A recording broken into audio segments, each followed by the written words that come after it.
Europe Soir, le 18-20. Julien Bugier. Bonsoir Claude Crémieux. Bonsoir. Vous êtes professeur en maladies infectieuses à l'hôpital Saint-Louis à Paris et membre de l'Académie de médecine. Alors je voudrais d'abord ensemble qu'on revienne sur le sujet des écoles et des jeunes. Le débat rebondit en ce moment sur l'idée d'une fermeture des établissements scolaires pour freiner l'épidémie. Est-ce que vous y êtes favorable ?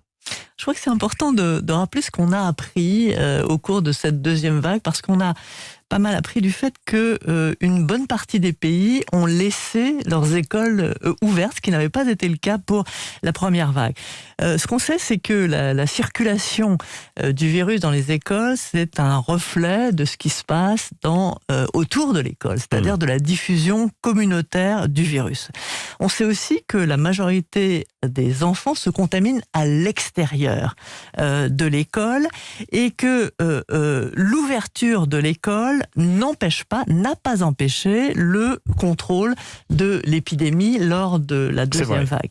Et enfin, il y a un élément qui est quand même sorti de façon intéressante, y compris dans l'étude Comcor de l'Institut Pasteur, c'est que les professeurs ne sont pas plus exposés que le reste de la population. C'était important de pouvoir le démontrer. Mais alors dans ce cas-là, professeur, comment explique-t-on la forte hausse du taux de positivité, je vais y arriver, chez les enfants ? On atteint les 10% pour les moins de 10 ans et presque 9% pour les ados, contre une moyenne nationale qui se situe à 6,4%.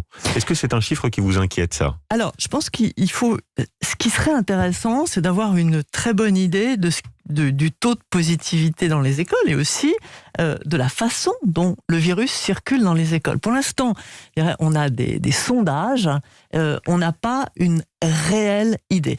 On sait, et vous avez raison de le souligner, que le virus circule, et je l'ai dit, c'est aussi un reflet de ce qui se passe à l'extérieur, et on sait que les enfants peuvent être asymptomatiques.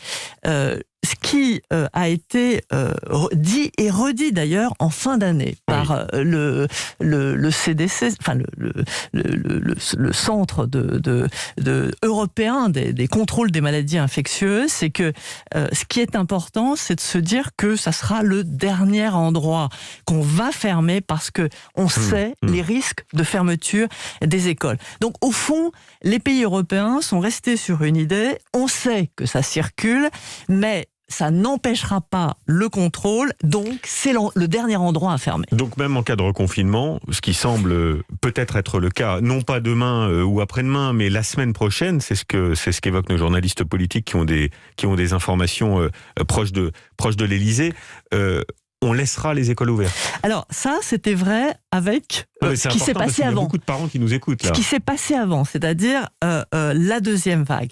Le nouveau variant introduit un vrai degré d'incertitude. Et c'est vrai que ce nouveau variant, il est plus contagieux que en Angleterre.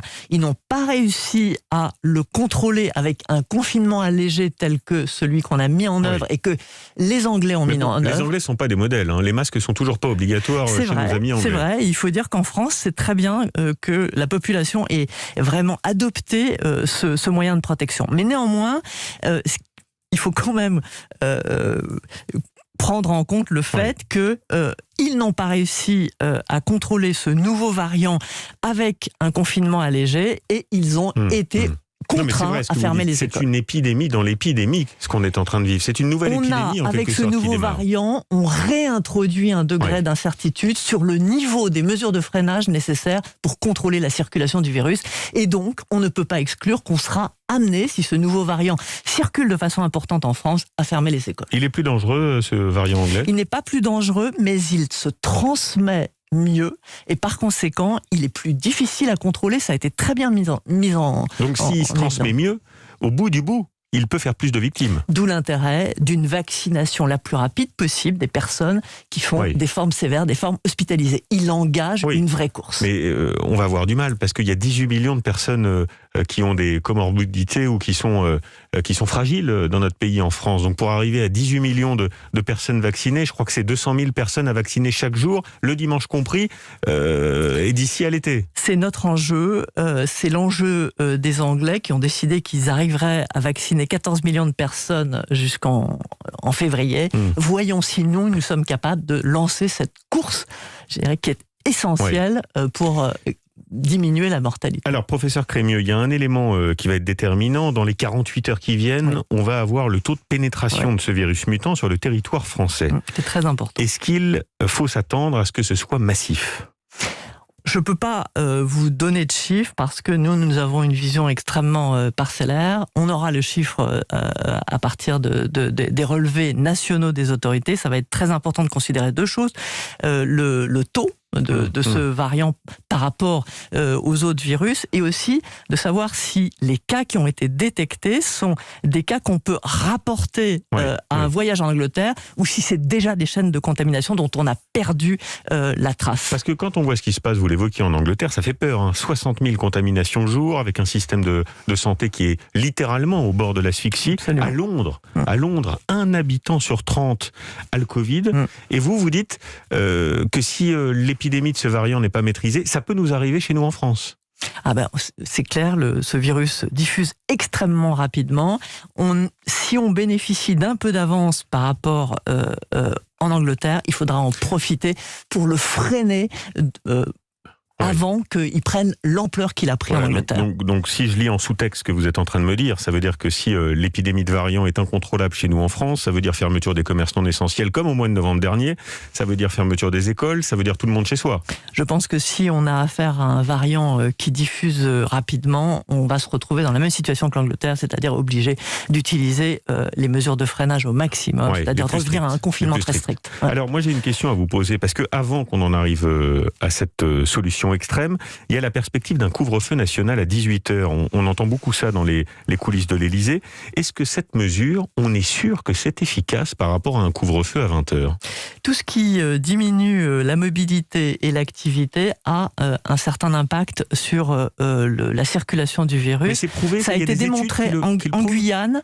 L'avancement à 18h du couvre-feu par rapport à 20h et 21h a permis de contrôler la circulation du virus à cette époque. Et donc on sait que ça joue sur la mobilité, ça joue sur la circulation du virus. Alors on va pas mettre le moral à zéro à tous les auditeurs d'Europe 1 ce soir, mais quand même l'OMC, l'Organisation mondiale de la santé, l'OMS, dit qu'il n'y aura pas d'immunité collective en 2021.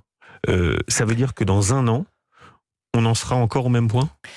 Non, je crois pas. Non, je crois que vraiment le vaccin est vraiment notre arme essentielle et nous permettra progressivement de reprendre une vie normale. D'abord en protégeant par un bouclier, cette fois-ci efficace, les personnes fragiles. Et ensuite, dans les pays qui ont accès au vaccin, dont la France, en protégeant l'ensemble de la population. Bon, il y a quand même une bonne nouvelle aujourd'hui, professeur Crémieux. C'est cette étude américaine qui montre que l'immunité des patients ayant eu le Covid est d'au moins 8 mois. Ça, c'est important. Oui, toutes les études se recoupent là-dessus. Il y a une immunité durable. Quand on dit durable, c'est au moins 8 mois. C'est déjà très bien parce que, rappelez-vous, il y a quelques mois, on parlait de 2 à 3 mois. Oui, il y a des bonnes nouvelles. Il y a cette immunité qui est plus longue que ce qu'on pensait. Il y a ce vaccin qui est extraordinairement efficace et avec plus de 18 millions de personnes qui ont été vaccinées, qui a l'air très bien toléré. Merci infiniment. Merci à vous. Crémieux d'avoir été ce soir notre invité dans Europe Soir pour vos explications toujours très précises. Merci à vous. Merci.